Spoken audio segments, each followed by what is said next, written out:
ঠাকুরপো আর প্রায় কিছুই দেখতে পাচ্ছি না, তবু লিখে গেলাম। আমার মৃত্যুর জন্য কেউই দায়ী নয়, দায়ী নন বাবা মশাই স্বয়ং দেবেন্দ্রনাথ ঠাকুর, যিনি জোর করে তোমার বিয়ে দিয়ে আমার কাছ থেকে তোমায় কেড়ে নিলেন।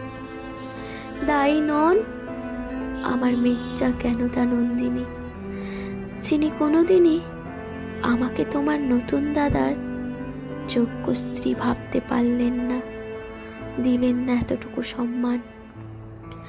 দায়ী নন তোমার নতুন দাদা যতীন্দ্রনাথ, যার চোপ্পার পকেটে আমি পেলাম এক বিখ্যাত নটিরির প্রেমপত্র। সেই প্রেমপত্রের নিচে কোনো নাম ছিল না। ঠাকুরপো, তুমিও নও দায়ী, তোমার জীবনে শুরু হলো নতুন করে খেলা। জায়গা তো ছেড়ে দিতেই হয় পুরাতনকে। তুমিই তো লিখেছ ঠাকুরপো, ঢাকো তবে ঢাকো মুখ, নিয়ে যাও দুঃখ সুখ, চেও না ফিরে, হেথায় আলো নাহি, অন্তর পানি চাই, আধারে মিলাও ধীরে ধীরে।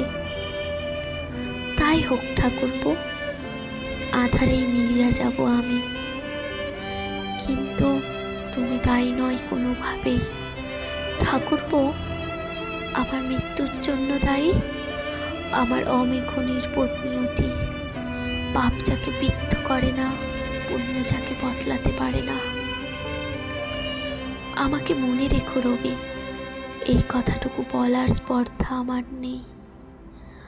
আমার সব গেছে গো, সব গেছে। রবি, শুধু ভালোবাসাটুকু যায়নি, আজও তোমাকে ভালোবাসি। এইটুকু বিশ্বাস করো, তোমার নতুন বউঠান।